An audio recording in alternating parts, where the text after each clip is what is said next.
வணக்கம் and hello friends. Jagan audio book தமிழுக்கு உங்கள் அன்புடன் அழைக்கிறேன்.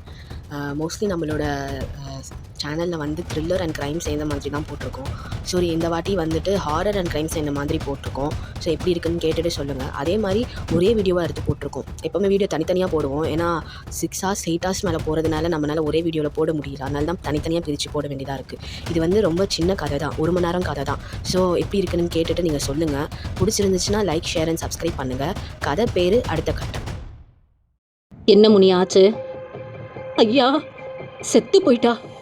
சரி, பின்னாடி தோட்டத்தில் கொண்டு போய் குழி தோண்டி புதைச்சிரு. சரிங்கய்யா. அவன் சொன்ன அந்த நொடியில் வெளியிலிருந்த ஒரு வெளிச்சப்புள்ளி எவரும் அறியாமல் ஜன்னல் வழியாக நுழைந்தது. இறந்து கிடந்தவளின் மேல் வெளிச்சம் பட்டது. குழிக்கு கொண்டு போவதற்காக முனியன் அவளை தூக்க முயல அவள் சட்டென்று எழுந்தாள். தன் வெறித்த கண்களால் முனியனை பார்த்தாள். ஐயா, என்ன முனியா? இதுக்கு உயிர் இருக்குதுங்க. என்ன முனியா சொல்ற? எப்படி சாத்தியம்? உயிர் இருக்குங்கய்யா. ஆனா ஆனா என்ன? இதோட உயிர் இல்லைங்கய்யா. முனியன் பதறி போய் சொல்ல, என்ன முனியா சொல்ற? ஆமாங்கய்யா, இது வேற ஏதோ. அவன் சொல்லும்போது அவள் எழுந்தாள். முனியன் நடுங்கினான். ஐயா, தப்பிச்சுக்குங்க, ஆபத்து. அவள் சலனமின்றி இருவரையும் பார்த்தாள். முனியன் பயந்து நடுங்க, ஐயா மட்டும் தைரியத்தை வரவழைத்துக் கொண்டு கேட்டார், யார் நீ? அவள் ஐயாவையே பார்த்தாள். அது தெரியாமத்தானே நானே சுத்திக்கிட்டு இருக்கேன். நீ இந்த உடம்புல எதுக்கு வந்த? நீ என்ன பண்ற இந்த நேரத்துல? அது திரும்பி கேட்க அவருக்கு வாய் உலர்ந்தது. சமாளித்தபடி சொன்னார், எனக்கு ஒரு கண்டம் இருக்குன்னு ஜோசியர் சொன்னாரு. சாவு ரொம்ப பக்கத்துல வந்துருச்சு. அதுல இருந்து தப்பிக்கணும்னா நான் ஒரு பலி கொடுக்கணும்னு சொன்னாரு. என்ன பலி? இன்னைக்கு அமாவாசை. இன்னைக்கு ஒரு கன்னி பொண்ணோட ரத்தத்தை மயான காளிக்கு தெளிச்சு அந்த பொண்ணை பலி கொடுத்தா எனக்கு வர இருக்கிற கண்டம் என்னை விட்டு போயிடும்னு. அதான் இந்த பொண்ணை கழுத்தறுத்து கொன்னிட்டியா? அவள் தன் கழுத்தில் கோடாய் உறைந்திருந்த ரத்தத்தை தொட்டு பார்த்தபடியே கேட்டாள். அவர் தயங்கினார். கேட்டதுக்கு இன்னும் பதில் வரலையே. அவள் அவரையே தீர்க்கமாக பார்க்க, ஆமா, தலையை குனிந்தபடி சொன்னார். உன் வயசு என்ன? கேட்டவளை குழப்பமாக பார்த்தார். எதுக்கு அது? சும்மா சொல்ல. 67. அவ்வளவு வருஷம் வாழ்ந்துட்டியா? அவருக்கு திக்கென்றது. அதான் இத்தனை வருஷம் இருந்துட்டியே, இன்னும் நீ இங்க இருந்து? அவள் பார்வை அவர் மேல் விழுந்தது. இல்ல, நான் வந்து. என்னடா உளர்ற? அவள் கேட்டபடி மெதுவாக அவர்கள் இருவரையும் நோக்கி நகர முனியன் கத்தினான். ஐயா, ஓடில வாங்க. முனியன் மேல் அவள் பார்வை பதிந்தது. ஏண்டா சும்மா நொய்யின்னு கத்திக்கிட்டு இருக்க? யாராவது கத்துறாங்களா என்ன? உலகம் ரொம்ப அமைதியா இருக்குடா, நீயும் கத்தாம இரு. அவள் சொல்ல முனியன் பயமாய் தலையாட்டினான். நீதான் இவ கழுத்து அறுத்தியா? அது வந்து ஐயா சொன்னதால. அப்படியா? ஆமா, நான் கொல்லல. உன் ஐயா எது சொன்னாலும் செய்வியா? வந்து சொல்லுடா. அவள் பார்வை நடுங்கிக் கொண்டிருந்தவரிடம் திரும்பியது. டேய் ஐயா, அவனை கழுத்தறுத்துட்டு சாக சொல்ல. அவர் சட்டென்று முனியனிடம் திரும்பி சொன்னார். முனியா, செத்துடு. ஐயா, என்ன முனியா? ஐயா உன்னை சாக சொல்லிட்டாரே, செத்துடு முனியா. அவள் புன்னகையுடன் சொல்ல அவன் பயந்தான். மாட்டேன், என்னை விட்டுடு, தயவு செஞ்சு. அவன் முடித்திருக்கவில்லை. அவள் அவன் தலையை பற்றி இருந்தாள். உன்னை மாதிரி காசுக்கு வேலை செய்யற கிரிமினல் சாலதான் அவனை மாதிரி லோஃபருங்க பெரிய மனுஷன் மாதிரி சுத்திக்கிட்டு சின்ன காரியம் பண்ணிக்கிட்டு இருக்காங்க. முனியன் நடுங்கினான். இனிமே எந்த தப்பும் பண்ண மாட்டேன், என்னை விட்டுடு. அத மேல உன் ஆத்தா இருப்பா, அவகிட்ட போய் சொல்லு. சொன்னபடியே அவனை இடக்கையால் பிடித்து வலது கையால் அவன் நெஞ்சில் ஓங்கி அறைந்தாள். உள்ளே பிரளயம் நிகழ்ந்தது போல் முனியன் துடித்தான். காது, மூக்கு, வாய் வழியாக ரத்தம் பீறிட்டது. அவனை கீழே தள்ளிவிட்டாள். அவன் உடம்பு தரையில் துடித்தபடி இருக்க அவர் வியர்த்தார். எப்படியாவது தப்பிக்கணும். எப்படி? யோசித்தவர் சுற்றும் முற்றும் பார்க்க ஒரு வழியும் இருப்பது போல் தெரியவில்லை. வா இங்க. அதிக நேரம் எனக்கு இல்ல. அவள் தன் முகத்தில் புன்னகை மாறாதபடி சொல்ல அவர் சட்டென்று கதவை திறந்து ஓடினார். தன்னால் எவ்வளவு முடியுமோ அவ்வளவு வேகமாய் ஓடினார். இருட்டு அவருக்கு முழுமையாய் ஒத்துழைக்க மறுக்க செல்லும் வழியில் பல மரங்களில் மோதிக்கொண்டு ஓடினார். எங்கே போகிறோம் என்றே தெரியாமல் ஓடியவருக்கு நீண்ட தூரம் வந்துவிட்டோம் என்று தோன்ற எங்கே வந்திருக்கிறோம் என்று பார்த்தவர் எக்கச்சக்கமாய் அதிர்ந்தார். அது சுடுகாடு. பின்னால் அவராளா? பயமாய் திரும்பி பார்த்தார். இல்லை. ஐயோ, என்னை விட்டுடுங்க, எங்க அம்மா வீட்டுல தனியா இருப்பாங்க. சாகும் முன் பொன்னி கத்தியது நினைவிற்கு வந்தது. என்ன முனியா, ரொம்ப அழறா? ஒரு மாதிரியா இருக்குங்கய்யா. கழுத்தறுத்து ரத்தத்தை பிடி. சரிங்கய்யா. பொன்னி கதறினாள், கெஞ்சினாள். முனியன் சட்டென்று அவள் கழுத்தை அறுத்துவிட ரத்தம் பீரிட துடித்தாள். கழுத்தில் கை வைத்தபடி பொன்னியின் உடல் துடித்து அடங்கியது. நடந்தது மீண்டும் நினைவிற்கு வந்ததில் நடுக்கம் அதிகமானது. பொன்னியின் உடம்பில் நுழைந்திருக்கும் இவள் யார்? யோசிக்க அவள் கல்லறையில் அமர்ந்திருந்தாள். வாடா, சரியான இடத்துக்குத்தான் வந்திருக்க. திக்கென்று அதிர்ந்தவர் மீண்டும் ஓட முயல அவள் முன்னால் வந்து நின்றாள். ஏண்டா, உன் உயிர் மட்டும் அவ்வளவு சீக்கிரம் உன்னை விட்டு போகக்கூடாதா?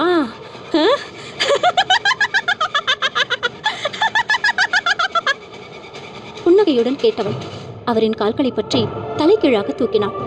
அவர் உச்சஸ்தாயியில் அலறினார். அருகில் இருந்த மரத்தில் துணியை துவைப்பது போல் அவரை தொடர்ச்சியாக அடிக்க ரத்தம் 8 திசைகளிலும் தெறிக்க துடித்தார். பயங்கரமாய் அலறினார். மயான காளிக்கு உன் ரத்தத்தையே கொடுத்துட்டியே சொன்னவள் மீண்டும் தொடர்ந்தாள். கொஞ்ச நேரத்தில் தலை உடைந்து மூளை தரையில் சிதறியது. திருப்தியான புன்னகையுடன் தன் பிடியை விட்டாள். கோவை பூங்கா. மாலை வேளையில் இதமான குளிர்காற்று வீசிக்கொண்டிருக்க இளங்காதலர்கள் பலர் இருக்கிறோமோ என்று பிறர் அறியாமல் தங்களுக்கான காதல் உலகில் தனித்திருந்தனர். ப்ளீஸ் பா, சொன்ன புரிஞ்சுக்க. என் வீட்டுல ஒத்துக்க மாட்டாங்க. அது மட்டும் இல்ல, லவ் பண்ற ஐடியாலாம் எனக்கு இல்ல. நான் இன்னும் படிக்கணும். வசந்தி சொல்ல கணேஷ் கோபமானான். நீ என்ன லவ் பண்ணலனா என்ன பண்ணுவேன்னு எனக்கே தெரியாது. என்னப்பா சொல்ற? நாளைக்கு வரைக்கும் தான் உனக்கு டைம். நீ ஒத்துக்கலனா கண்டிப்பா உன் மேல ஆசிட் அடிப்பேன். கணேஷ் சொல்ல வசந்தி அதிர்ந்தாள். பயமாய் பார்த்தாள். என்ன பாக்குற? இந்த கணேஷ செய்யறதான் சொல்லுவான். சொல்லி வாய் மூடவில்லை. எகிரி போய் விழுந்தான். எழ முயற்சித்தான், முடியவில்லை. பிரயாசைப்பட்டு எழுந்தான். யார் தாக்கியது என்று பார்த்தான். கண்கள் மசமசத்தன. நன்றாக தேய்த்துவிட்டு பார்த்தான். விஷால் கையில் காஃபி கோப்பையுடன் நின்றிருந்தான். என்னடா, ஆசிட் அடிப்பியா? இதுல ரஜினி டயலாக் வேற. இன்னொரு முறை உன்னை இந்த பொண்ணு கூட பார்த்தேன்னு வெய்யி, நானும் ஆசிட் அடிப்பேன். எங்க தெரியுமா? அவன் பயத்தோடு பார்க்க விஷால் தொடர்ந்தான். அங்க. இனிமே எந்த பொண்ணையும் நினைச்சு பார்க்க முடியாம பண்ணிடுவேன். புரியுதாடா? Sorry sir. உங்க 2 பேரோட ஃபோன் நம்பர், அட்ரஸ் எனக்கு வாட்ஸ்அப் பண்ண. இந்த பொண்ணுக்கு வேற யாராவது பிரச்சனை பண்ணா கூட ஒன்னதான் தூக்கிட்டு வந்து உரிப்பேன். அவன் பயமாய் தலையசைத்தான். கிளம்புமா விஷால் சொல்ல அவள் கும்பிட்டு நகர்ந்தாள். காஃபியை கொண்டு போன விஷால் ஆர்த்தியிடம் கொடுக்க அவள் புன்னகைத்தாள். என்னப்பா, முகம் ஒரு மாதிரியா இருக்கு? ஒரு காலேஜ் ஸ்டூடெண்ட் ஒரு பொண்ணை மிரட்டிட்டு இருந்தான். அதான் என்னன்னு கேட்டுட்டு வந்தேன். விஷால் சொல்ல ஆர்த்தி அவனையே பார்த்தாள். சூடா இருக்கியா? கொஞ்சம். கூல் பண்ணவா? ஆர்த்தி கேட்க விஷால் சுற்றும் முற்றும் பார்த்தான். இங்கே எப்படி? எல்லாரும் அவங்க வேலையை தான் பார்ப்பாங்க. கண்ணடித்து சிரித்த ஆர்த்தி சட்டென்று விஷாலை இழுத்து அவன் இதழ்களில் முத்தமிட்டு விலகினாள். நான் எங்க இருக்கேன்? விஷால் பரவசமாய் கேட்க இங்க என்றவள் தன் கையால் இதயத்தை காட்டினாள். பார்க்கலாமா? குறும்பாய் சிரித்த விஷாலை பார்த்து புன்னகைத்தாள். நேரம் வரப்போ கூலாயிட்டி ஆயிப்போ. காஃபியை குடி, சூடாறிட போகுது. சொன்னவன் அலைபேசி அடித்தது. கந்தன் சப்த நாடியும் ஒடுங்கி போய் நின்றான். அண்ணே அழைக்க முத்தையா திரும்பினான். என்னடா? ஐயா கிட்ட நீங்களாவது சொல்லுங்கண்ணே. பேசாம நில்லு, ஐயா வரட்டும். அண்ணே எனக்கு ரொம்ப பயமா இருக்குண்ணே. பேசாதடா, கடன் வாங்குறப்ப தெரியலையா? அண்ணே வீட்டுக்காரமா முடியாம இருக்கும்போது என்ன பண்றதுன்னு தெரியாம வாங்கிட்டேன். கொஞ்சம் தயவு பண்ணுங்கண்ணே. வாயை மூடிட்டு பேசாம நில்லு, ஐயா வரட்டும். அதற்கு பின் கந்தன் ஒன்றும் பேசவில்லை, மௌனமாக நின்றான். அருகில் இருந்த மாட்டுத் தொழுவத்தில் மாடுகள் கத்தியது கந்தன் காதில் கேட்டது. மழை வரும் போல் இருக்க முத்தையா வானத்தை பார்த்தான். கந்தனிடம் கேலியாக கேட்டான். ஏண்டா கந்தா, அண்ணே மழைதான் நல்லா பெய்யுதே, அப்புறம் என்ன கேடு உனக்கு? வாங்கின காசு கொடுக்காம ஏமாத்திட்டு இருக்க? அண்ணே வீட்டுக்காரம்மாவுக்கு இன்னும் முழுசா சரியாகலண்ணே, பத்தி விட்டுற வேண்டியதானே? முத்தையா கேட்க கந்தன் ஆத்திரமானான். அண்ணே எல்லாரையும் உன்ன மாதிரி நினைக்காதண்ணே. ஆட நாய், திமிர பாரு, ஐயா வரட்டும் உன் தோலை உரிக்கிறேன். முத்தையா சொல்ல கந்தன் பயமாய் பார்த்தான். கொஞ்ச நேரத்தில் அங்கே கார் ஒன்று வந்து நிற்க நல்ல சிவம் இறங்கினார். இறங்கி வந்த வேகத்தில் கந்தனை எட்டி உதைத்தார். கந்தன் தடுமாறி விழுந்தான். ஏண்டா பணம் வாங்குறப்ப என்ன சொன்ன? ஒரே மாசத்துல வட்டியும் முதலமா திரும்ப கொடுத்துறேன்னு சொல்லி வாங்கிட்டு போன. வருஷம் ஒன்னாச்சு, வட்டியும் காணும் முதலும் காணும். எங்கடா என் பணம்? ஐயா கொஞ்சம் தயவு பண்ணுங்கய்யா, ரொம்ப கஷ்டமா இருக்கு. நான் எப்படியும் உங்க பணத்தை கொடுத்துருவேன். இத்தனை நாள் ஏண்டா கொடுக்கல? நல்ல சிவம் ஒரு கெட்ட வார்த்தை உதிர்த்தார். கந்தன் உடம்பு நடுங்கியது. கண்களில் கண்ணீர் வர தன்னையும் மீறி ஐயா என்று கத்திவிட்டான். என்னடா சத்தம் ரொம்ப ஜாஸ்தியா இருக்கு? உங்க பணத்தை நான் கண்டிப்பா கொடுத்துருவேன். அதான் எப்படி? பொண்டாட்டிக்கு உடம்பு முடிஞ்சாலாவது அவளாவது கொடுப்பா. அவளுக்கும் உடம்புக்கு முடியல. நல்ல சிவம் சொல்ல முத்தையா சிரித்தான். கந்தனுக்கு ஆத்திரம் கண்ணை மறைத்தது. ஐயா மரியாதையா பேசுங்க. உனக்கு என்னடா மரியாதை? அவன் மேல் பாய்ந்த நல்ல சிவம் அவனை தூக்கி வீச கந்தன் தலை கல்லில் மோதியது. மோதிய வேகத்தில் பிளந்தது. துடித்தான். இப்படி பண்ணிட்டீங்களே என்பதாக பார்த்தான். கண்களில் கண்ணீர் வடிந்தது. அடங்கினான். முத்தையா அருகில் வந்து பார்த்தான். ஐயா என்ன முத்தையா? செத்துட்டான். சரி விடு, அவன் விதி அவ்வளவுதான். என்னையா பண்றது? காட்டுல வச்சு கொளுத்திரு. சரிங்கய்யா. கந்தனை தூக்கி கொண்டு நடந்தான் முத்தையா. கொஞ்சம் விறகு கட்டைகளை போட்டு அவற்றின் மேல் கந்தனை படுக்க வைத்தான். பெட்ரோல் டின் எடுத்து வந்து அவன் உடம்பின் மேல் தெளித்தான். தீக்குச்சியை உரசினான். வீசப்போன அந்த நொடியில் கந்தன் எழுந்தான். முத்தையா அதிர்ந்து போய் பார்க்க, என்ன முத்தையா, என்னை எரிக்க போறியா? கந்தன் புன்னகையுடன் கேட்டான். இந்த குரல் இது கந்தன் இல்ல. முத்தையா பதறினான். தலை தெறிக்க ஓடினான். ஐயா! அவன் ஓடி வருவதை பார்த்த நல்ல சிவம் கேட்டார். என்னாச்சு முத்தையா, ஏன் இப்படி ஓடி வர? ஐயா ஐயா ஐயா! பேச முடியாமல் மூச்சிறைத்தான். என்ன சொல்லு? கண்ண அவன்தான் செத்துட்டானே. அவனுக்குள்ள வேற ஆளுங்கய்யா. என்ன முத்தையா வளர்ற? இல்ல நல்ல சிவம், அவன் உண்மையா தான் சொல்றான். குரல் வந்த திசையை பார்த்த நல்ல சிவம் அதிர்ந்தார். கந்தன் புன்னகையுடன் நின்றிருந்தான். என்கிட்ட வாங்கி தின்ன நாயி என் பேர் சொல்லி கூப்பிடுறியா? நல்ல சிவம் கந்தன் மேல் பாய முத்தையா பதறினான். ஐயா வேண்டாங்க! கந்தன் நல்ல சிவத்தை பிடித்து தூர எறிந்தான். காற்றில் பறந்து போய் தொழுவத்தில் விழ மாடு பதறி போய் பின்வாங்கியது. நல்ல சிவத்தால் நம்ப முடியவில்லை. முத்தையா சொன்னது போல் இது வேறு யாரோ தான்.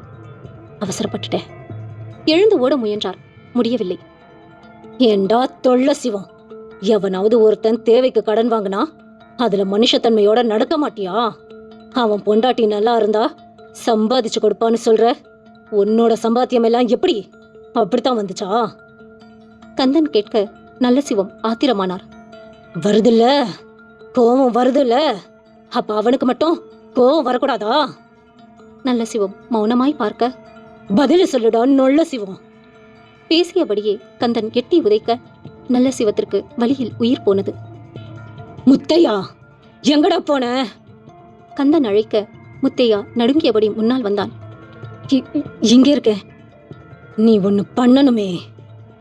சொல்லு கந்தா. நான் கந்தன் இல்லடா, அறிவு கெட்டவனே.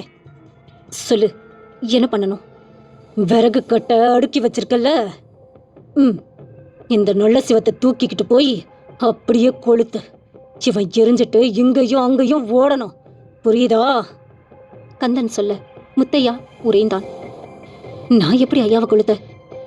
யோசித்தான். நல்ல சிவம் கத்தினார். வேண்டாம் முத்தையா, என்ன ஒண்ணும் பண்ணிடாத. முத்தையா! கந்தன் குரலில் கடுமை அதிகரிக்க முத்தையா புரிந்து கொண்டான். வேறு வழி இல்லை. நல்ல சிவத்தை தூக்கினான். டேய் விட்ரா விட்ரா என்ன பாவி! நல்ல சிவத்தின் கதறலை பொருட்படுத்தாமல் முத்தையா அவரை தூக்கி கொண்டு போய் விறகு கட்டின் மீது போட்டான். கந்தனை திரும்பி பார்த்தான். கொளுத்து முத்தையா, என்னோட கட்டளைக்காக காத்திருக்க வேண்டாம். கந்தன் கேலியாக புன்னகைத்தான். முத்தையா வேண்டா. நல்ல சிவம் கத்த கண்டுகொள்ளாத முத்தையா அவர் மீது பெட்ரோலை ஊற்றினான்.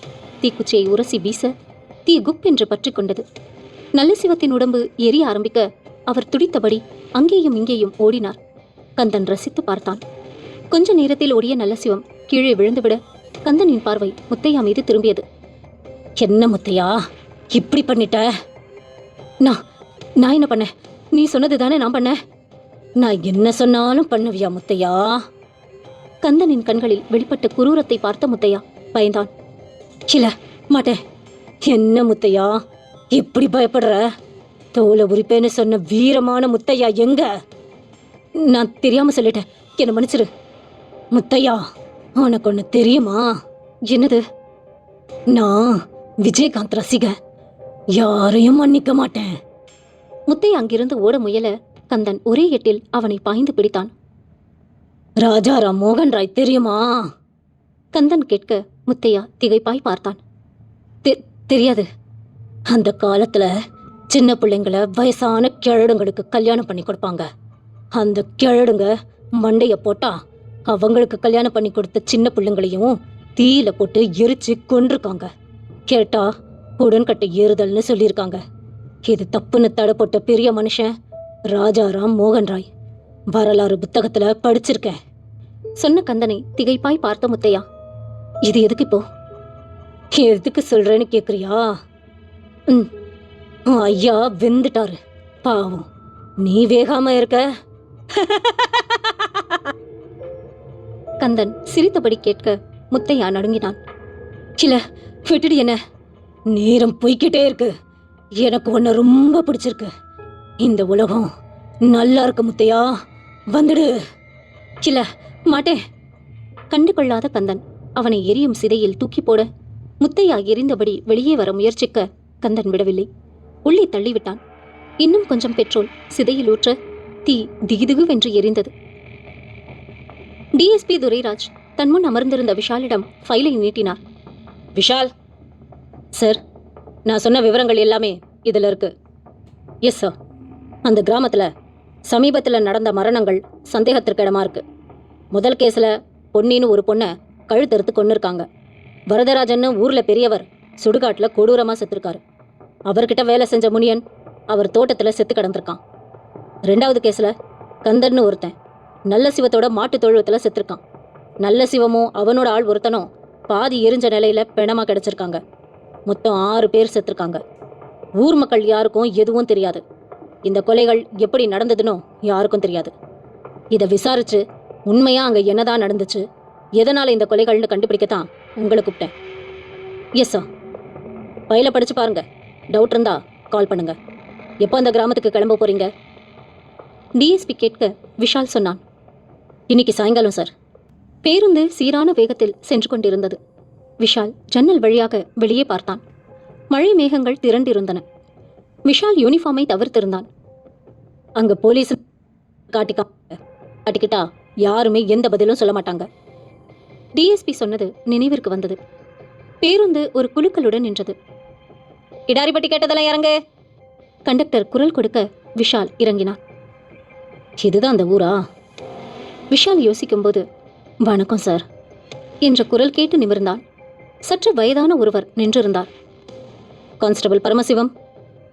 விஷால் புன்னகைத்தான். போலாங்களா சார்? தலையசைத்தான்.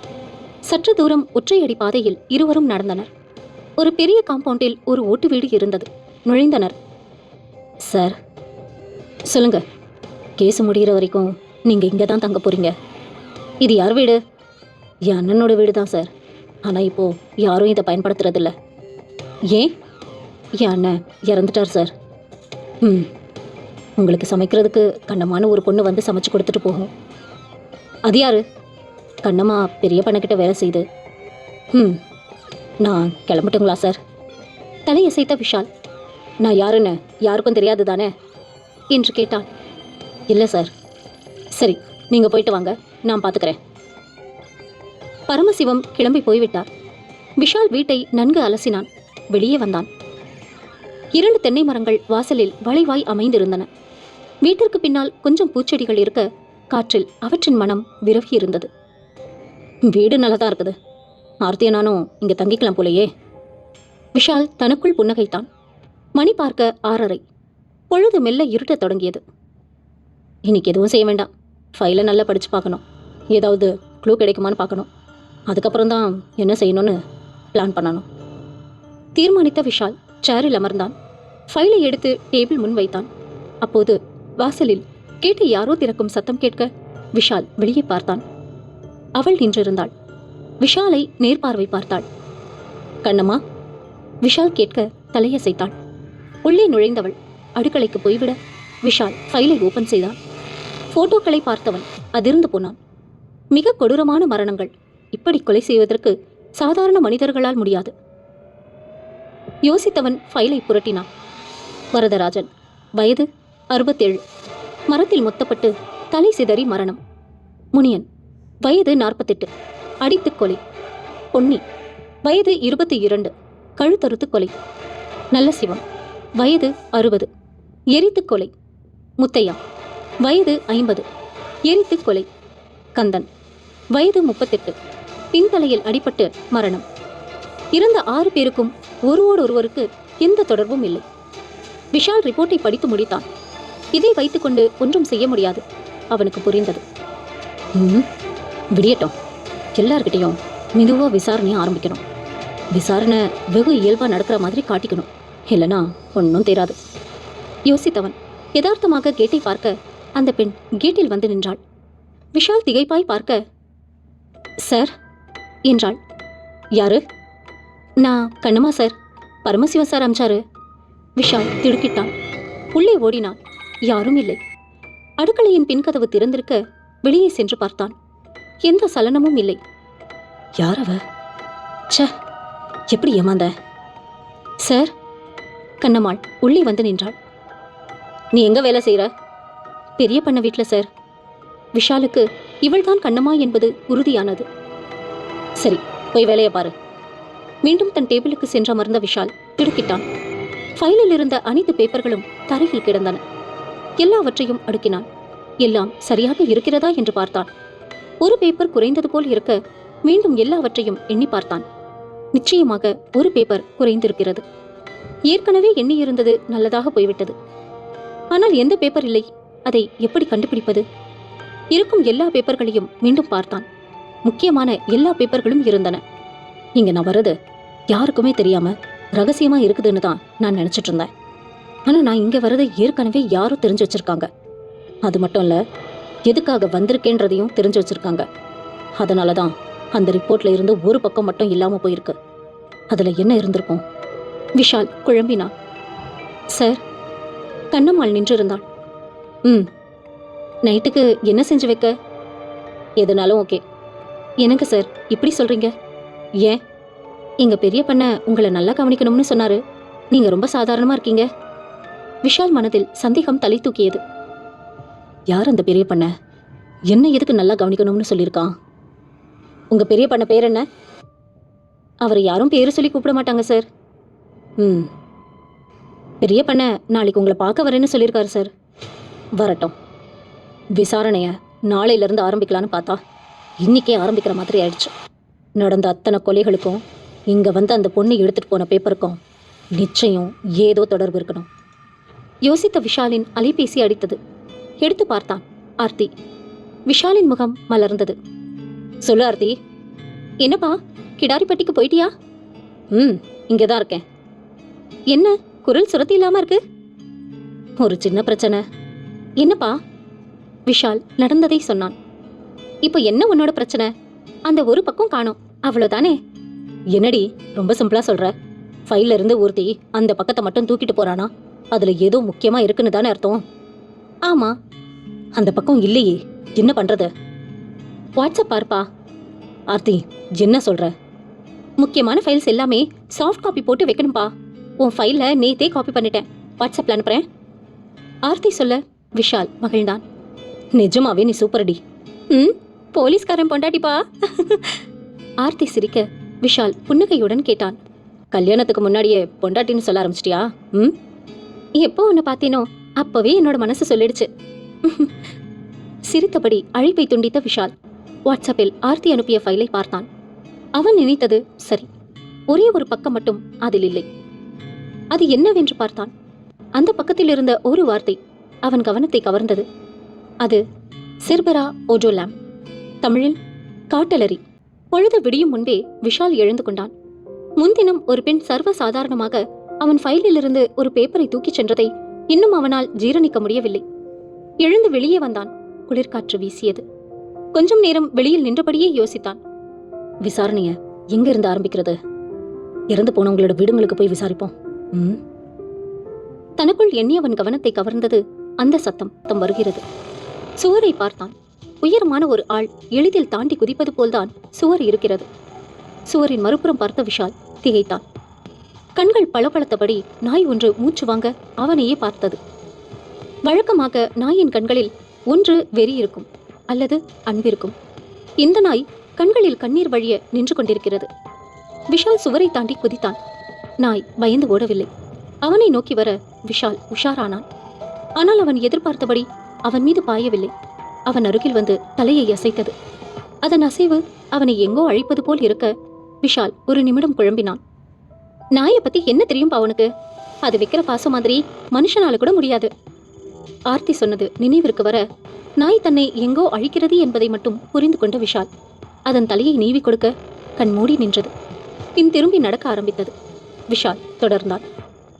ஏண்டா, ஜாதி விட்டு ஜாதி கல்யாணம் பண்ணிட்டு நீ இங்க வாழ்ந்துடுவியா? அவர் சுருட்டு புகைத்துக் கொண்டே கேட்க எதிரில் இருந்த இளைஞன் நடுங்கினான். எத்தனையோ முறை படிச்சு சொன்னமேடா, கேட்கலையே. அப்பா, அவரை விட்டுடுங்கப்பா, நாங்க எங்கேயாவது கண்காணாத இடத்துக்கு போய் பொழைச்சுக்கிறோம்ப்பா. ஒரு இளம்பெண் கதறினாள். விலைவாசி எல்லாம் ரொம்ப ஏறிடுச்சுமா. அதுவும் இல்லாம கொரோனா இருக்கு எல்லா இடத்துலயும். எங்க போனாலும் இ பாஸ் கேக்குறாங்கம்மா. கண்காணாத இடத்துக்கெல்லாம் போக முடியாதுமா. அப்பா, அப்பாதாம்மா சொல்றேன். நீங்க 2 பேரும் பேசாம செத்து போயிடுங்க. எனக்கும் நீ எங்க எப்படி இருக்குன்னு நினைச்சு கவலைப்பட தேவையில்ல. அவர் நிதானமாக சொல்ல அவள் அலறினாள். அப்பா! வரதா! அவர் அழைக்க அருகில் நின்றிருந்த வரதன், ஐயா என்றான். முன்னால் வந்தான். குழி ரெடியா? தோண்டிட்டேனுங்க. அம்மா காயத்ரி! அப்பா! உள்ள போய் படுமா. ஐயா, அவளை விட்டுடுங்க, என்ன வெட்டி போடுங்க. இளைஞன் கதறினான். வேண்டாம்ப்பா, நான் போய் குழியில படுக்கிறேன். வாசுவை விட்டுருக்கப்பா. இதுக்குதாம்மா லவ் பண்றவங்கள கொலை பண்ணும்போது ஒருத்தரை விட்டுட்டு ஒருத்தரை கொலை பண்ணக்கூடாது. இல்லைன்னு வெயி, ஜேசுதாஸ் பாட்டை போட்டு சாவடிச்சிருவாங்க. அவர் புன்னகைத்தபடி சொல்ல காயத்ரி விறுவிறுவென்று நடந்து குழியில் போய் படுத்தாள். காயு, வேண்டாம்! வாசு கதறினான். வரதா, என்ன பார்த்துட்டு இருக்க? மண்ணை தள்ளு சொன்னவரை பார்த்த வரதன், ஐயா கஷ்டமா இருக்குங்க என்றான். என்னடா அவன் கஷ்டம்? சின்னம்மா கையால நிறைய முறை சாப்பிட்டுருக்கேனுங்க. ஓ, விசுவாசம். ஐயா சரி விடு, நான் தள்ளுறேன். நீ அவனை முடி போ. சீக்கிரம், பொழுது விடியறதுக்குள்ள 2 பேரையும் முடிச்சுட்டு வீட்டுக்கு போயிருக்கணும். அவர் சொல்ல, சரிங்கய்யா சொன்ன வரதன் அரிவாளை எடுத்துக்கொண்டு வாசுவை நோக்கி போனான். வாசுவை இடக்கையில் வைத்து அரிவாளால் குறிப்பார்த்த வரதன் அதை ஓங்கினான். முழு பலத்தையும் கைகளில் கொண்டு வந்தவன் அரிவாளை இறக்கினான். திகைத்தான். அரிவாள் வாசுவின் மீது படாமல் யாரோ பிடித்து இழுத்திருக்கிறார்கள். இருட்டில் வாசுவிற்கு பின் நின்றிருந்த உருவம் மசமசப்பாய் தெரிய உன்னிப்பாய் பார்த்தான். விஷால் நின்றிருந்தான். அருகில் நாய். யார் நீ? வரதன் ஆத்திரமாக கேட்க விஷால் அவனை அறைந்ததில் காது சவ்வு கிழிந்து ரத்தம் வர இடது கையால் காதை பிடித்தபடி துடித்தான். சத்தம் கேட்டு மண்ணை தள்ளி கொண்டிருந்தவர் பதறி போய் பார்க்க விஷால் புன்னகைத்தான். காலை வணக்கம் பெரிய பண்ணையா. நீங்க இன்னைக்கு வந்து பார்க்கறதா சொன்ன விஷால் நான் தான். அதை கொஞ்சமும் எதிர்பாராத பெரிய பண்ணை பதறி போய் பார்த்தார். வாசு வேகமாக குழியை நோக்கி ஓடினான். அவர் தள்ளியிருந்த மண்ணை அகற்றிவிட்டு காயத்ரியின் கையை பிடித்து எழ வைத்தான். நாய் காயத்ரியின் அருகில் போய் நிற்க காயத்ரி கண்ணீருடன் அதை தழுவிக்கொண்டாள். ராமு, உன்னை நான் திரும்ப பார்ப்பேன்னு நினைக்கவே இல்லை ராமு. என்ன சார், பெத்த பொண்ணையே குழியில தள்ளி மண்ணை போட்டிருக்கீங்க? அது என் சொந்த விஷயம். உங்க வீட்டு நாய்க்கு இருக்கிற பாசம் கூட உங்களுக்கு உங்க பொண்ணு மேல இல்ல. அவர் மௌனமாக இருக்க விஷால் காயத்ரியிடம் திரும்பினான். ரொம்ப தேங்க்ஸ் சார். அத உங்க வீட்டு நாய்க்கு சொல்லுங்க. சார், அதுதானே என்னை இங்கே கூட்டிட்டு வந்துச்சு சொன்ன விஷால் புன்னகைத்தான். நாய்க்கு நல்லா ட்ரைனிங் கொடுத்துருக்கீங்க. விஷால் சொல்லிக் கொண்டிருக்கும் போதே சரக்குகள் மிதிப்படும் ஓசை அருகில் கேட்க உஷாரானான். இங்கே வேறு யாரோ ஒருவன் இருக்கிறான். யாரு? Vasu. Sir, mobile torch on பண்ணுங்க, இங்கே யாரோ இருக்காங்க. இதோ சார். வாசு தன் அலைபேசியில் டார்ச் லைட் அடிக்க அதை இருட்டின் அடர்த்தியை குறைக்க முயன்று தோற்றது. பேச்சுக்குரல் கேட்டு வந்தவன் ஓட முயன்ற சத்தம் கேட்ட விஷால் சத்தம் வந்த திசையை நோக்கி ஓடினான். பொழுது இன்னும் புலராதது முன்னால் ஓடியவனுக்கு வசதியாக இருந்தது. விஷால் தன் வேகத்தை அதிகப்படுத்தினான். அவனுக்கு முன்னால் ஓடியவனுக்கு தூரம் குறைந்து கொண்டே வர முன்னால் ஓடியவன் பதட்டமாக திரும்பி பார்த்தான். எங்கே மாட்டிக்கொள்வோமோ என்று பயந்தவன் தன் கையில் இருந்த ஏதோ ஒன்றை அருகில் இருந்த மரத்தின் பக்கத்தில் எறிந்தான். மூச்சு வாங்க ஓடினான். இன்னும் 4 எட்டில் விஷால் அவனை பிடித்துவிடும் நிலையில் மெயின் ரோடு வர சரியாக ஒரு பைக் அந்த இடத்தில் அவனுக்காக காத்து கொண்டிருக்க அவன் ஓடிச் சென்று ஏறிக்கொண்டான். பைக் நிமிடத்தில் மாயமானது. விஷால் ஏமாற்றமாக உணர்ந்தான். ச்ச, தப்பிச்சிட்டான். எதுக்காக வந்திருப்பான்? யோசித்தவனுக்கு பதில் கிடைக்கவில்லை. அதே நேரம் அவன் எதையோ தூக்கி எறிந்தது நினைவிற்கு வர விஷால் என்னவென்று அந்த மரத்திற்கு அருகில் சென்று பார்த்தான். அது ஒரு செடி. அதை கையில் எடுத்து பார்த்தவனுக்கு அது என்ன செடி என்று தெரியவில்லை. முகர்ந்து பார்த்தான். மனம் ஒன்றுமில்லை. வாசுவையும் காயத்ரியையும் ஒன்றும் செய்யக்கூடாது என்று பெரிய பண்ணையிடம் எழுதி வாங்கிவிட்டு அவர்கள் இருவரின் பாதுகாப்பையும் உறுதி செய்த விஷால் உள்ளூர் காவல் நிலையத்தில் இருந்த சப் இன்ஸ்பெக்டரிடம் சொல்லி வைத்திருந்தான். ஆர்த்தி மூலமாக தாவரவியலாளர் ஒருவரை சந்திக்க சென்றான். Good morning sir. வாங்க மிஸ்டர் விஷால். ஆர்த்தி சொல்லியிருப்பாங்க. ஆமா, கொண்டு வந்திருக்கீங்களா அந்த பிளான்ட்டை? எஸ் சார் சொன்ன விஷால் பாலித்தீன் கவரில் சுற்றி வைத்திருந்த அந்த மர்ம மனிதன் எரிந்த தாவரத்தை காட்டினான். அதை பார்த்தவர் மோசமான அதிர்ச்சிக்கு உள்ளானார். அவர் முகமாற்றத்தை பார்த்த விஷால் ஒன்றும் புரியாமல் அவரையே பார்க்க அவர் பதற்றமாக சொன்னார், இது காட்டலரி. இது காட்டலரி என்று பதட்டமாக கூறியவரை புரியாமல் பார்த்தான் விஷால். சார், இது காட்டலரி, விஷச்செடி. தற்கொலை பண்ணிக்கணும்னு நினைக்கிறவங்க இந்த இலையை சாப்பிட்டா உடனடியா மரணம்தான். சார் சொல்லுங்க, இதை வச்சு கொலை பண்ண முடியுமா? கண்டிப்பா முடியும். இந்த செடிக்கு மனம் ஒன்றும் இல்லை. இலையை அரைச்சு தண்ணி சேர்த்து கொடுத்து கொலை பண்ண முடியும். அவருக்கு நன்றி கூறி விடைபெற்ற விஷால் கிடாரிப்பட்டி செல்லும் பேருந்தில் ஏறி அமர்ந்தான். மனம் முழுவதும் கேள்விகள். வரதராஜ, நல்லசிவம் 2 கேஸ்லையும் இந்த காட்டலரி சம்மந்தப்பட்டிருக்கு. போஸ்ட்மார்ட்டம் ரிப்போர்ட்டை வாட்ஸ்ஆப்பில் எடுத்து பார்த்தான். காட்டலரி பயன்படுத்தப்பட்டிருக்கிறது. அப்போ வந்தவனும் யாரையாவது கொல்ல வந்திருப்பான். ஆனா யார? பெரிய பண்ணையும் வரதனும் சேர்ந்து வாசுவையும் காயத்ரியையும் கொல்ல திட்டம் போட்டிருக்காங்க. அப்போ வந்தவன் நோக்கம் வாசுவையோ இல்லை காயத்ரியையோ கொல்றதில்ல. மிச்சம் இருக்கிறது பெரிய பண்ணையும் வரதனும். இவங்க 2 பேர்ல யார? இல்லை 2 பேரையுமா? அப்படின்னா பொன்னி கேஸில் பொன்னி வரதராஜன் முனியன் 2 பேரால் கொல்லப்பட்டிருக்கலாம். வரதராஜன் முனியன் 2 பேரும் காட்டலரி வச்சு கொண்டிருக்காங்க.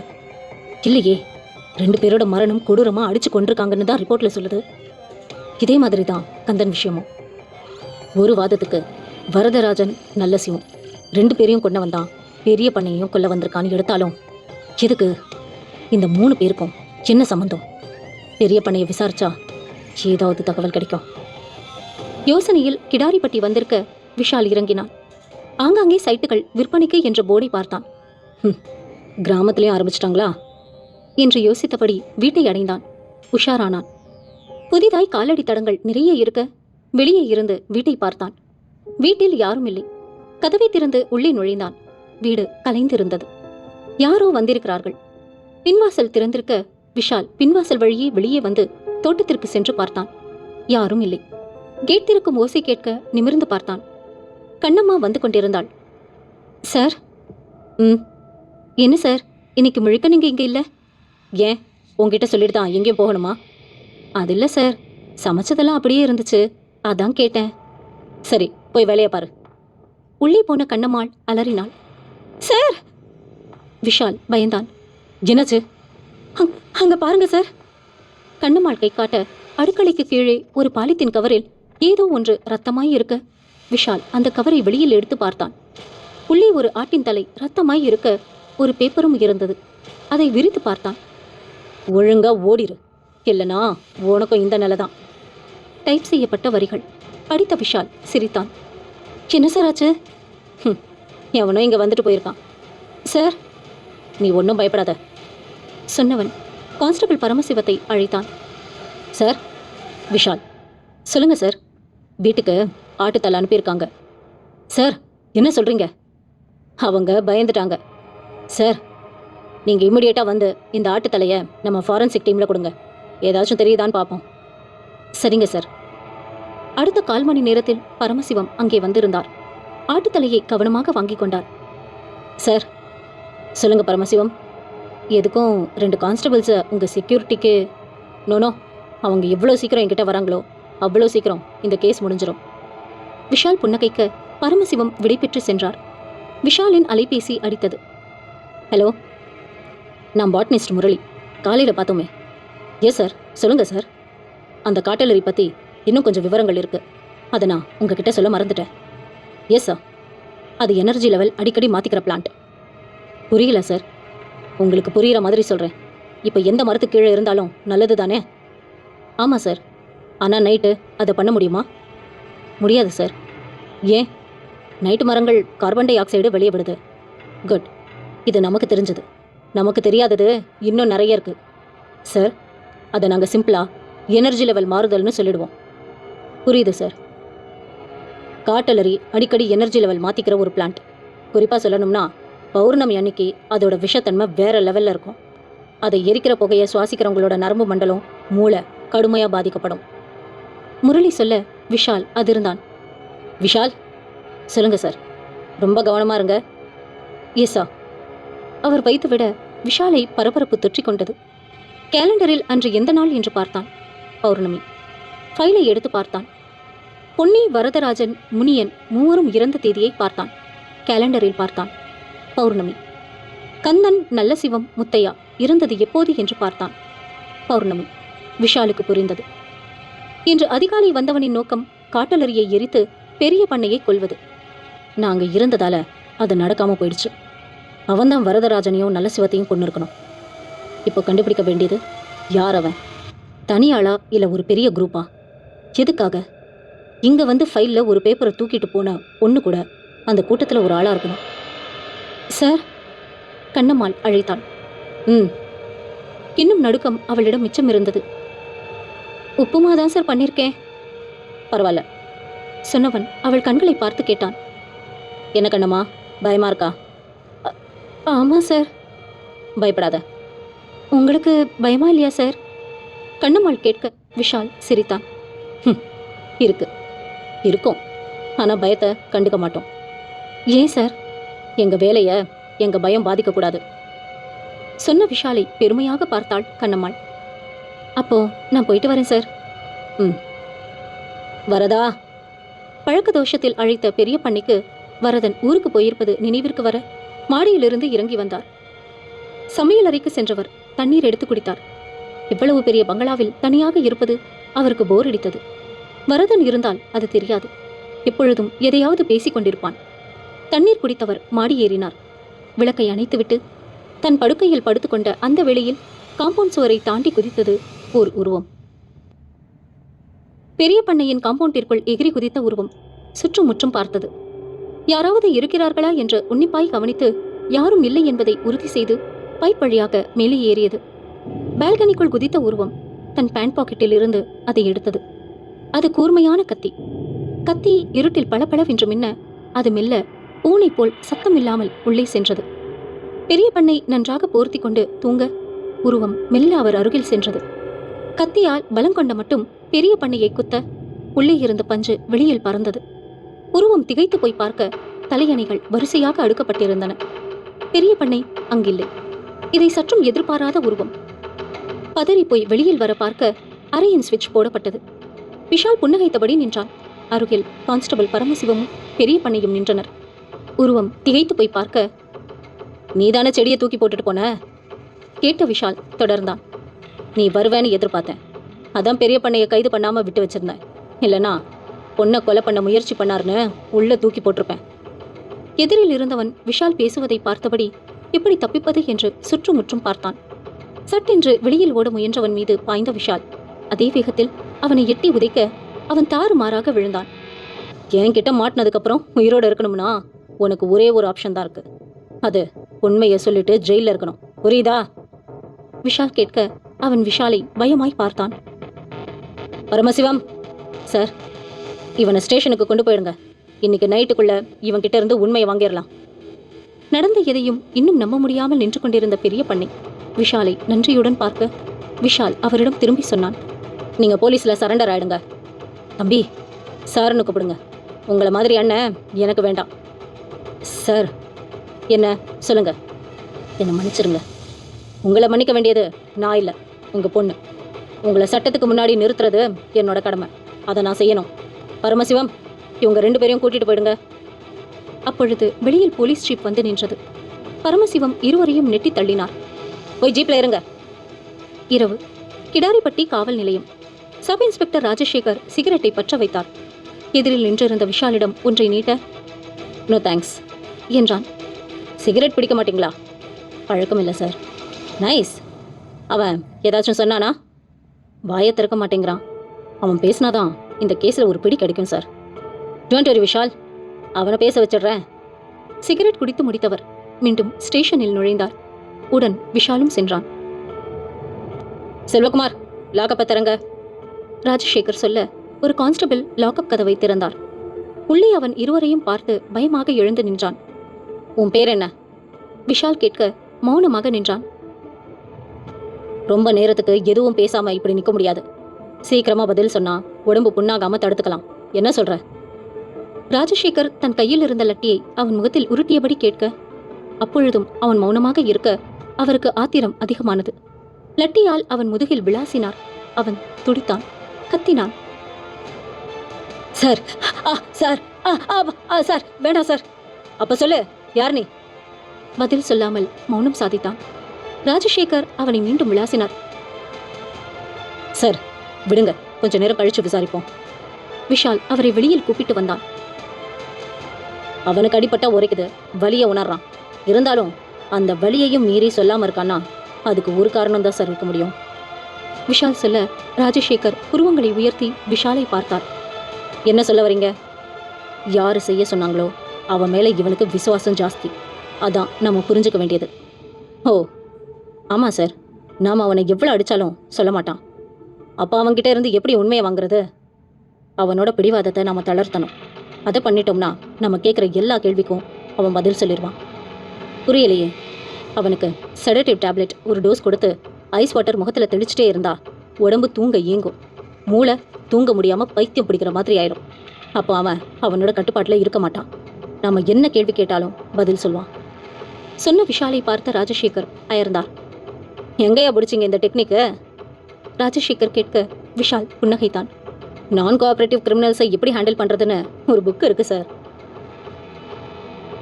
2 மணி நேரம் கழித்து இருவரும் லாக்கப்பிற்குள் நுழைந்தனர்.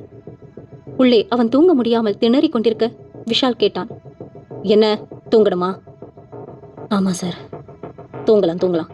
கேட்குற கேள்விக்கு பதில் சொல்லிட்டா தூங்கிடலாம். என்ன? சரி சார். உன் பேர் என்ன? சதீஷ். எந்த ஊர் நீ? கோவில்பாளையம். பெரிய பண்ண வீட்டுக்கு எதுக்கு வந்த? அது வந்து சொல்லு. அவரை கொலை பண்ண யார் ஒன்று அமிச்சாங்க? யாரும் இல்லை, நானாக தான் வந்தேன். சதீஷ் சொல்ல விஷால் சிரித்தான். இன்னைக்கு நீ தூங்க மாட்ட. ப்ளீஸ் என்ன விடுங்க. உண்மையை சொல்லு. உன்னை அனுப்பிச்சது யாரு? தேவா சார். யாரு? தேவ் குரூப்ஸ் எம்டி தேவா சார். சதீஷ் சொல்ல விஷால் ராஜசேகர் இருவரும் எக்கச்சக்கமாய் அதிர்ந்தனர். நீ சொல்றது உண்மையா? சத்தியமாக சொல்கிறேன் சார். அவர் தான் என் அமிச்சாரு. விஷால் ராஜசேகர் இருவரும் வெளியே வந்தனர். ராஜசேகர் ஒரு சிகரெட்டை பற்ற வைத்துக் கொண்டார். விஷால் சார், இது பெரிய இடம். தேவ் குரூப்ஸுக்கு சிட்டியில் hospital, medical college, engineering college, nursing college, dental college, இப்படி நிறைய இருக்குது. இது இல்லாமல் ஸ்கூல்ஸ் வேறு. ஆமாம் சார். இவன் சொல்கிறத என்னால் நம்ப முடியல. ஆனால் இவன் பொய் சொல்கிற மாதிரியும் தெரியல விஷால். புரியுது சார். இப்போ அடுத்து என்ன பண்ண போகிறீங்க? யோசிக்கிறேன் சார். லாக்கப்பில் இருக்கிற சதீஷ் மேலே எஃப்ஐஆர் எதுவும் போடாமல் ரிலீஸ் பண்ணுறது தான் நமக்கு நல்லது. சரி சார், அப்படியே பண்ணிடலாம். இப்படி நாம் இவனை விசாரித்ததையும் இவன் தேவா சார் பேர் சொன்னதையும் நீங்களும் மறந்துடுங்க, நானும் மறந்துடுறேன். Okay sir. மயக்கம் தெளிந்த சதீஷ் புதிய ஒரு அறையில் இருப்பதை பார்த்து திகைத்தான். எதிரில் சேரில் உட்கார்ந்திருந்த விஷால் புன்னகைத்தான். என்ன சதீஷ் பார்க்குற? நான் பழப்புக்காக போலீஸ் டிபார்ட்மெண்ட்டுக்கு வரல. என்னோட லட்சியம் இது. திடீர்னு ஒரு கேஸை பாதியில் விட்டுட்டு போக மாட்டேன். இந்த கேஸ் முடிஞ்சு குற்றவாளியை அரெஸ்ட் பண்ணுற வரைக்கும் நீ என்னோட கெஸ்ட். என் கூட தான் இருக்க போற. ஆனால் யாருக்கும் தெரியாமல் இருக்க போற. சொன்ன விஷாலை பார்த்த சதீஷ் கால்களை அசைக்க முயற்சித்தான். முடியவில்லை. சங்கிலியால் 2 கால்களும் பிணைக்கப்பட்டிருந்தன. சதீஷ், இப்போதான் பொழுது விடிஞ்சிருக்கு. டீ சாப்பிடலாமா? கொஞ்சம் சுமாராக தான் போடுவேன், அட்ஜஸ்ட் பண்ணிக்கோ. சண்முகம் வீட்டிலிருந்து வெளியே இறங்கியவர் தன்னை நோக்கி விஷால் வருவதை பார்த்ததும் நின்றார். ஐயா வணக்கம். வணக்கம் தம்பி. நீங்கள்? நான் சப் இன்ஸ்பெக்டர். மன்னிச்சுக்கோங்க சார், நீங்கள் கொஞ்சம் வயசுக்காரர்னு தம்பின்னு சொல்லிட்டேன். பரவாயில்ல, வாங்க சார் உட்காருங்க. விஷால் அமர்ந்தான்.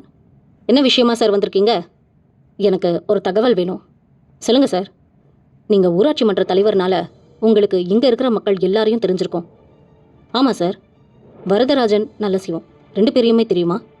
நல்லா தெரியும் சார். அவங்க 2 பேரும் தானே பேய் அடித்து செத்து போனவங்க அப்படின்னு யார் சொன்னாங்க? அப்படித்தானே ஊரே சொல்லிச்சு. அப்படி இல்லையா சார்? சரி, அப்படியே வச்சுக்கலாம். அவங்க 2 பேருக்கும் பொது எதிரி யாரும் இருக்காங்களா? விஷால் கேட்க சண்முகம் யோசித்தார். சின்ன சின்ன பிரச்சனை இருந்திருக்கு சார், ஆனால் கொலை பண்ணுற அளவுக்கு யாரும் இல்லை. அது என்ன சின்ன சின்ன பிரச்சனை?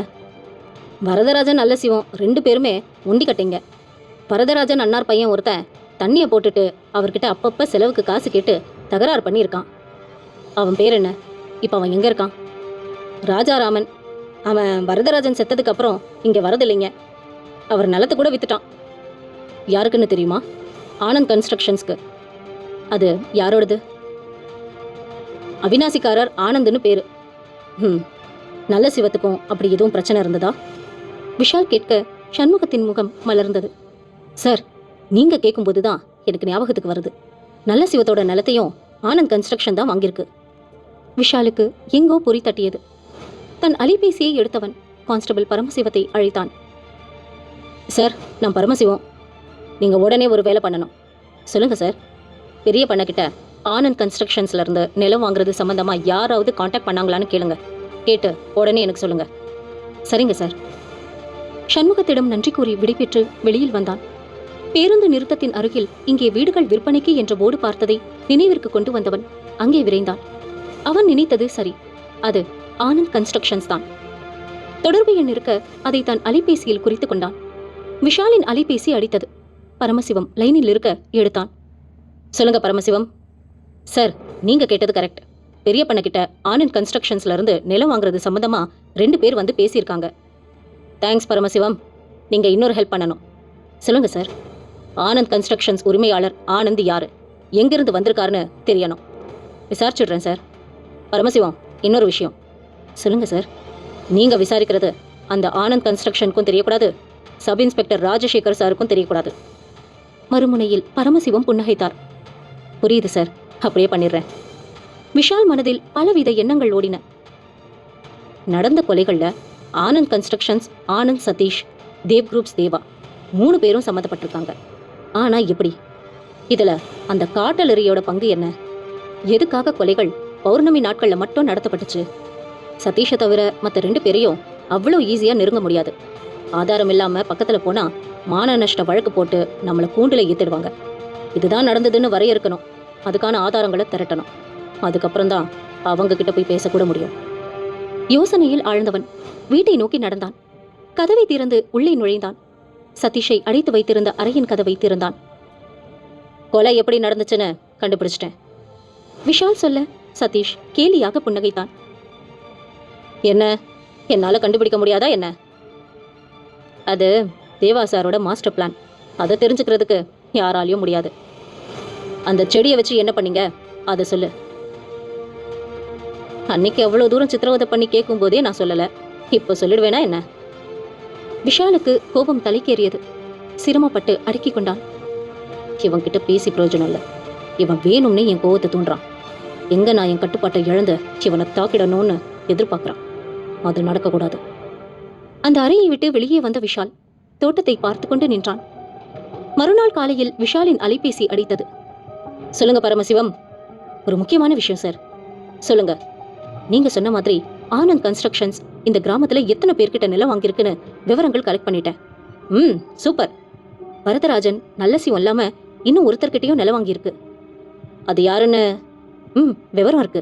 ஒரு பொண்ணு, செண்பகம். அந்த செண்பகத்தோட அட்ரஸ் கிடைக்குமா? சார், அந்த பொண்ணு செத்து போயிடுச்சு. பரமசிவம் சொல்ல விஷால் அதிர்ந்தான். என்ன சொல்றீங்க பரமசிவம்?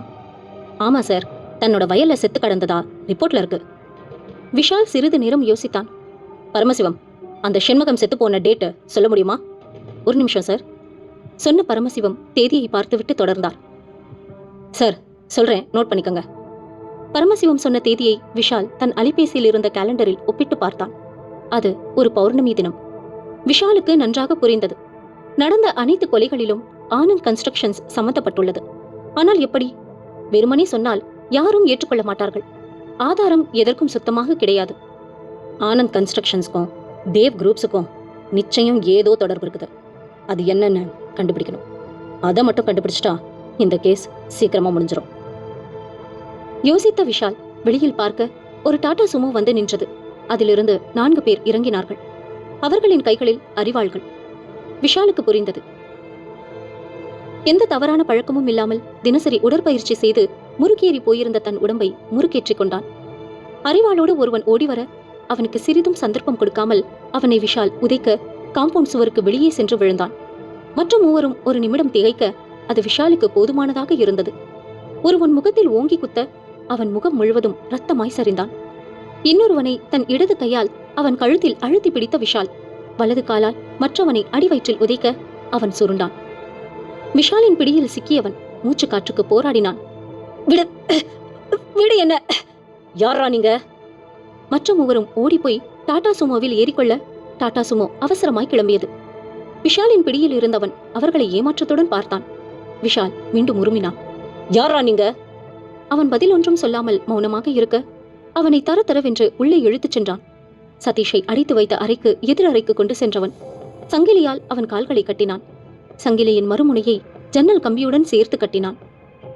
ஏதாவது பேசணும்னா பேசு, இல்லனா இங்கே கிடந்து சாவு, சொன்ன விஷால் அறையை பூட்டிக் கொண்டு வெளியில் வர அவன் அலைபேசி அடித்தது. புதிய எண். Hello, Vishal here. தம்பி, நான் தேவா பேசுறேன். தம்பி, நான் தேவா பேசுறேன். விஷால் உன்னிப்பானான். எஸ், நான் உங்களை நேரில் பார்க்கணும். எப்போ வரீங்க? தம்பி, நீங்க யார்கிட்ட பேசிட்டு இருக்கீங்கன்னு தெரியுமா? தெரியாது சார். தெரிஞ்சுக்கிட்டதுக்கு அப்புறமா நானே உங்களை தேடி வரேன். நீங்க பொடி வச்சு பேசுறீங்க.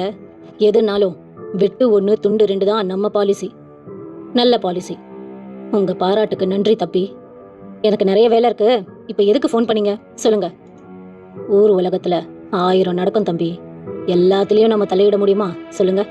நமக்கு எதுக்கு ஊர் வம்பு? டீச்சர் அம்மா கூட கல்யாணம் பண்ணிட்டு சந்தோஷமா இருக்க போறீங்க. பேசாம ஊருக்கு கிளம்பி போற வழிய பாருங்க. என்ன சார், ரொம்ப நாகரிகமா மிரட்டுறீங்களா? ஐயோ தம்பி, நீங்க தப்பா புரிஞ்சுக்கிட்டீங்க. நான் யாரையும் மிரட்ட மாட்டேன். நான் உங்ககிட்ட பேசிக்கிட்டு இருக்கேன். நீங்க என்னோட பேச்சை கேட்டு நடந்தா உங்களுக்கு நல்லது. இல்லனா ஆட்டு தலையை வெட்டி வச்ச எங்களுக்கு உங்க தலை அந்த இடத்துல வைக்கிறதுக்கு ரொம்ப நேரம் ஆகாது தம்பி. ட்ரை பண்ணுங்களேன், முடியுதான்னு பார்ப்போம். அப்போ முடிவா என்ன சொல்றீங்க தம்பி? நான் நிச்சயமா உங்களை தேடி வருவேன் சார். அப்ப நேரா பார்க்கலாம். பார்க்கலாம் தம்பி, கண்டிப்பா பார்க்கணும், சொன்ன தேவா போனை வைத்து விட்டார். விஷால் தன் பைக்கின் மீது அமர்ந்து ஸ்டார்ட் செய்தான். கூகுளில் ஆனந்த் கன்ஸ்ட்ரக்ஷன்ஸ் எங்கிருக்கிறது என்று நோட் செய்து வைத்தவன் அந்த வழியில் பைக்கை செலுத்தினான். அரை மணி நேரத்தில் அந்த கம்பெனியை அடைந்தான். பைக்கை பார்க் செய்துவிட்டு ரிசப்ஷன் அடைந்தவனை ரிசப்ஷனிஸ்ட் புன்னகையுடன் கேட்டாள். Yes sir. உங்க எம்டி ஆனந்த் சாரை பார்க்கணும். First floor, second room sir. Thank you. படிக்கட்டுகள் வழியாக முதல் மாடியை அடைந்தவன் 2வது அறைக்கு முன் நின்று கதவை தட்டினான். Yes mister Vishal, please get in. புன்னகைத்த ஆனந்திற்கு 50 வயது இருக்கும். டை அடித்து அதை 40ஆக காட்ட முயற்சி செய்திருந்தார்.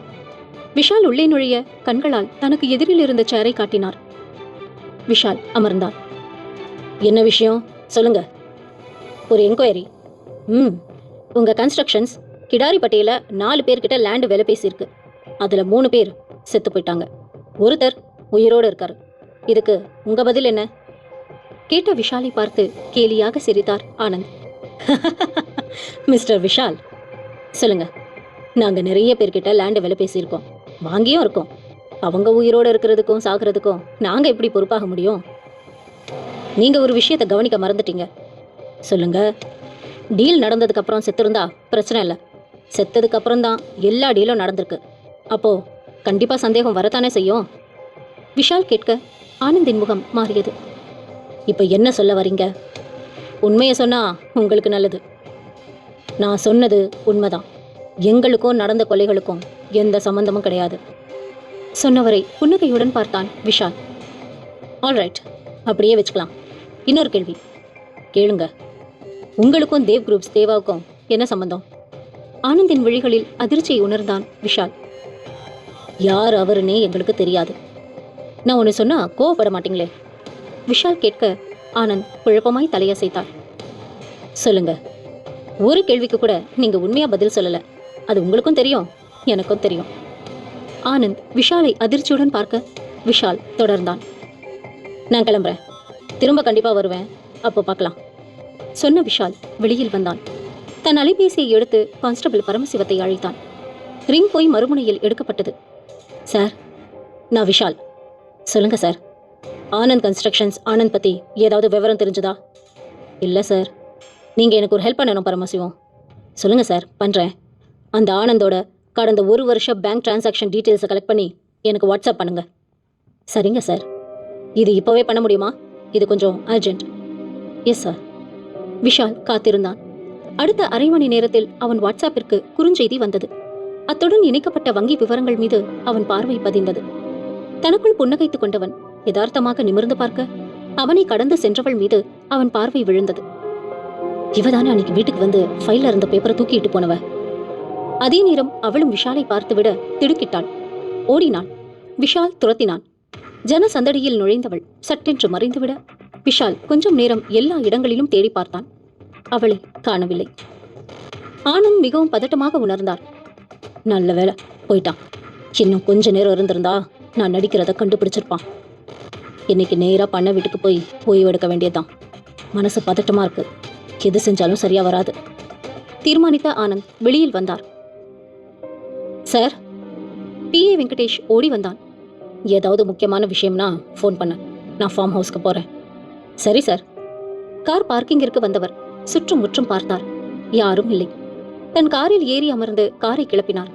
அடுத்த 20 நிமிடங்களில் அவரின் பண்ணை வீடு வர காரை போட்டிக்கோவில் நிறுத்திவிட்டு உள்ளே சென்றார். வேலையாள் ஓடி வந்தான். முருகா, ஐயா, நான் கொஞ்ச நேரம் தனியா இருக்கணும், நீ கிளம்பு. சரிங்கய்யா சொன்னவன் புறப்பட்டு வெளியில் சென்றுவிட ஆனந்த் உள்ளே சென்று ஈசி சேரில் அமர்ந்தார். தப்பிச்சிட முடியுமா? இன்னைக்கு வந்தவனை பார்த்தா சாதாரணமா தெரியல. அவனுக்கு எல்லாமே தெரிஞ்சிருக்குது. ஆனா எந்த ஆதாரமும் அவன்கிட்ட இல்ல. அதனாலதான் அமைதியா இருக்கிறான். யோசித்தவர் கவனத்தை கவர்ந்தது அந்த சத்தம். அது அது ஒரு அழுகை சத்தம். யாரோ வீட்டுல இருக்காங்க. யார் அது? வெளியே வா என்று கத்தினார். இப்பொழுது எந்த சத்தமும் இல்லாமல் மௌனமாக இருந்தது. அவர் திகைப்பாய் பார்க்க மீண்டும் யாரோ உச்சஸ்தாயில் அழும் சத்தம் கேட்க ஆனந்த் பயந்தார். ஏதோ தவறாக நடக்கப் போகிறது என்று அவரது உள்ளுணர்வு சொல்ல வெளியில் ஓட முயன்றார். முடியவில்லை. 2 கதவுகளும் தானே மூடிக்கொண்டன. யாரது? அவர் நாக்கு குழறியது. அழுகை சத்தம் பெரிதானது. ஒன்றும் செய்ய இயலாமல் அழுகை சத்தம் வரும் திசையை அவர் பார்க்க சாம்பல் நிறத்தில் ஏதோ ஒன்று அவரை நோக்கி வந்தது. யாரு யாரு நீ? சொன்னாதா நீ சாவியா? குரல் தகரத்தை அறுத்தார் போல் வெளிப்பட ஆனந்த் அதிர்ந்தார். எதுக்காக நான் சாகணும்? அவர் பயமாய் கேட்க அருகில் வந்திருந்த சாம்பல் புகையில் அவள் உருவம் அவருக்கு தென்பட்டது. எதுக்குடா என்ன கொன்ன? கடைசி வரைக்கும் என் மாமாவை பார்க்க முடியாம பண்ணிட்டியடா. நான் வேணும்னு பண்ணல. என்னடா சொல்ற? உண்மையாதான் சொல்றேன். எந்த உண்மையும் எனக்கு தெரிய வேண்டாம். நீ வேணும்னு என்ன கொல்லல, அவ்வளவுதானே? அவள் கேட்க ஆனந்த் பயமாய் தலையாட்டினார். ஆமா, ஆனா நான் நீ வேணாம்னு கொல்றேன், செத்துடு. அவள் சொல்ல ஆனந்த் அலறியபடி அங்கிருந்து ஓட முயன்றார்.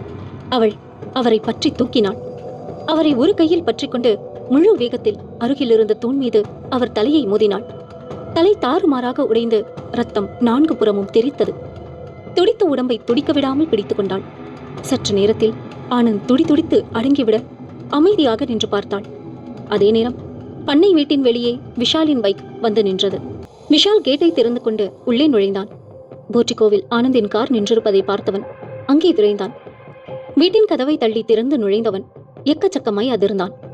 ஆனந்தின் தலை பல பாகங்களாக கீழே சிதறியிருக்க ரத்தம் ஆங்காங்கே தெளிக்கப்பட்டிருந்தது. விஷால் தன் அலைபேசியை எடுத்து ராஜசேகரை அழைத்தான். எஸ் விஷால். சார், ஒரு அட்ரஸ் நோட் பண்ணிக்கோங்க. ஒரு டெட் பாடி இருக்கு, மற்ற ஃபார்மாலிட்டிஸ் பண்ணணும். ஆம்புலன்ஸ் அனுப்பி வைங்க. யாரு? Anand constructions MD Anand. My god, அவரா? ஆமா சார், நான் இப்போ ஸ்பாட்டுக்கு வரேன் சொன்னவர் வைத்துவிட விஷால் காத்திருந்தான். அதே நேரம் அவளின் பார்வை விஷாலின் மீதே இருந்தது. அரை மணி நேரத்தில் எஸ்ஐ ராஜசேகர், கான்ஸ்டபிள்கள் செல்வகுமார், பரமசிவம் அங்கு வந்து சேர்ந்தனர். ஆம்புலன்ஸ் வந்து நின்றது. போட்டோகிராஃபர் ஆனந்தனின் உடல் பாகங்களை ஒன்று விடாமல் போட்டோ எடுத்துக் கொண்டிருந்தார். ஆனந்த் வெள்ளை துணி போர்த்தப்பட்டு ஆம்புலன்ஸில் ஏற்றப்பட்டார். விஷால், ராஜசேகர் அழைத்தார். சார், செத்துப்போன ஆனந்த் சாதாரண ஆள் இல்லை. தெரியும் சார், பெரிய கன்ஸ்ட்ரக்ஷன்ஸோட எம்டி. அது மட்டும் இல்லை விஷால், ஆனந்த் தேவ் குரூப்ஸ் தேவாவோட பினாமி. ராஜசேகர் சொல்ல விஷால் அதிர்ந்தான். சார், நீங்க சொல்றது முழுக்க உண்மை. ராஜசேகர் சொல்ல விஷால் தனக்கு ஏற்கனவே கிடைத்திருந்த ஆனந்தின் பேங்க் டிரான்சாக்ஷனில் தேவ் கம்பெனியிலிருந்து பெரும் தொகை ஆனந்திற்கு கைமாறி இருந்ததை நினைவுபடுத்தி பார்த்தான். இப்போது எல்லாமே அவனுக்கு எளிதாக புரிந்தது. நடந்த கொலைகளில் முக்கியமான பங்கு தேவாவிற்குத்தான். ஆனந்த் தேவாவின் பினாமி. ஆனந்த் தேவாவிற்கு உதவி செய்திருக்கிறார். சதீஷ் தேவாவின் அடியாள். ஆனந்த் இப்பொழுது இல்லை. அப்படியென்றால் தேவாவிற்கு ஆத்திரம் வரும். யார் மேல? என் மேலதான். ஆனா ஆனந்தை யார் கொன்னிருக்க முடியும்? அதுவும் இவ்வளவு கொடூரமா? விஷால் யோசிக்க அவனுக்கு பதில் கிடைக்கவில்லை.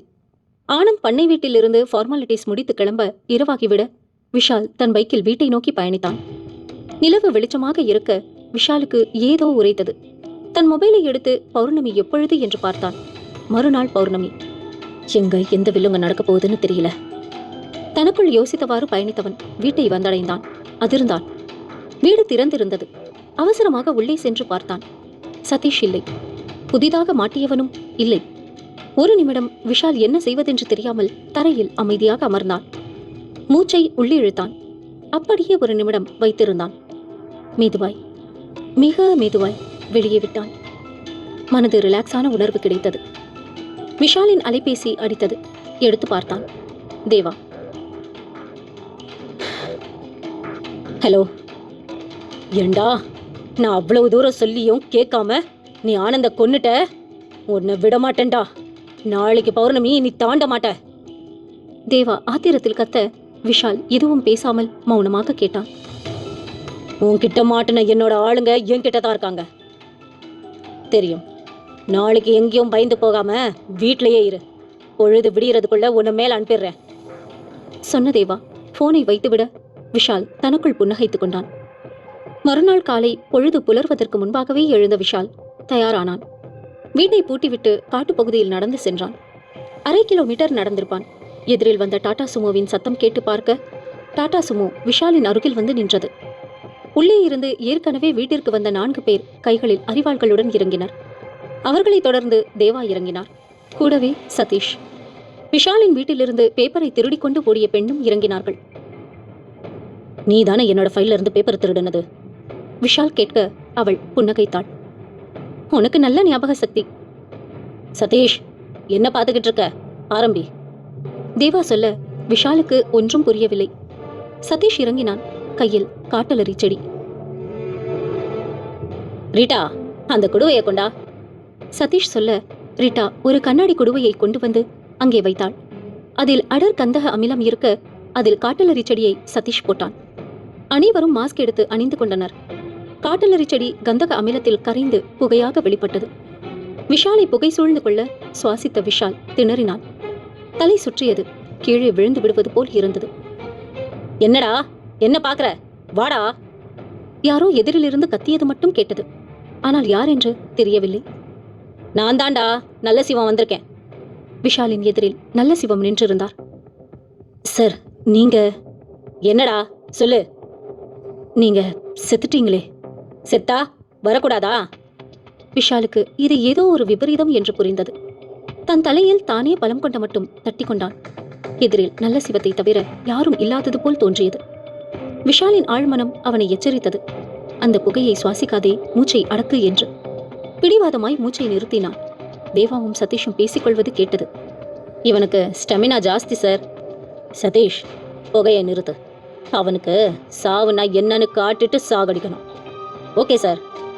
தேவா விஷாலின் அருகில் சென்றார். விஷாலை எட்டி உதைக்க அவன் எகிரி போய் விழுந்தான். சதீஷ். சார். புரிந்து கொண்ட சதீஷ் அரிவாளை எடுத்துக்கொண்டு வந்து கொடுத்தான். வாங்கிய தேவா அதை ஓங்கினான். விஷால் மீது வீச முற்பட அவன் கை தேவாவின் அரிவாளை பிடித்தது. மற்றொரு கையால் தேவாவின் கழுத்தை பிடித்தான். என்னடா போகாது? விஷாலின் கண்கள் சிவந்திருந்தன. தேவா சிரித்தார். சாவுக்கு ரொம்ப பக்கத்துல போயிட்டு வந்துட்ட போல. அது இருக்கட்டும், என்ன அந்த புகை? இத சொல்லதான் டாடா சும்மா எடுத்துட்டு இங்க வந்திருக்கோமா? தேவா கேட்க விஷால் ஆத்திரத்தின் உச்சிக்கு சென்றான். நொடிப்பொழுதில் தேவாவை தலைகீழாக திருப்பி தலையை மரத்தின் மீது மோதினான். தேவா கதறினார்.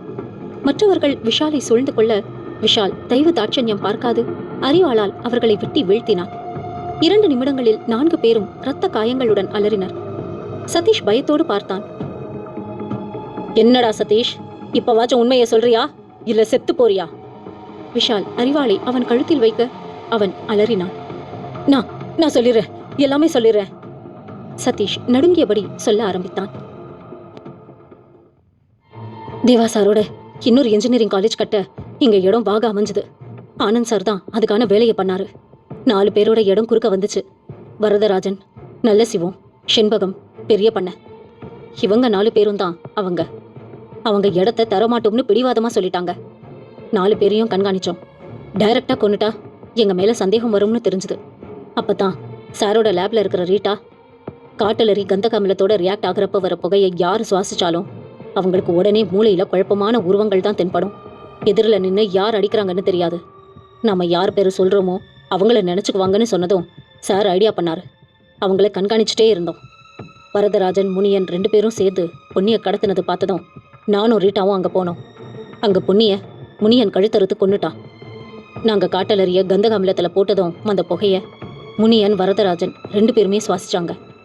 முனியன் பொன்னியை டிஸ்போஸ் பண்ணணும்னு பக்கத்துல போனா. அங்க இருந்த ரீட்டா முனியனையும் வரதராஜனையும் கொன்னுட்டா. ஆனா அவங்க பொன்னிதான் பழிவாங்குதுன்னு நம்பிக்கிட்டே செத்துட்டாங்க. அதே மாதிரி தான் கந்தன் செத்து போனதும் முத்தையா கந்தனை தூக்கிட்டு போனான். ஆனா செதையில இருந்த கந்தனை ஓரமா படுக்க வச்சுட்டு செதையில இருந்து நான் எழுந்தேன். காட்டலரி கந்தக புகையை சுவாசிச்சுட்டு இருந்த முத்தையாவுக்கும் நல்ல சிவத்துக்கும் எனக்கும் கந்தனுக்கும் வித்தியாசம் தெரியாம செத்துட்டாங்க. ஊரை பொறுத்த வரைக்கும் அவங்க பேய் அடிச்சு செத்துட்டாங்க. சதீஷ் நடுங்கியபடி சொல்ல விஷால் புன்னகைத்தான். நல்ல பிளான். யாரோட பிளான் இது? தேவா சாரோட பிளான். போஸ்ட்மார்ட்டம் ரிப்போர்ட்லையும் அவங்க எப்படி செத்தாங்கன்னு வராதுன்னு சொல்லியிருந்தாரு.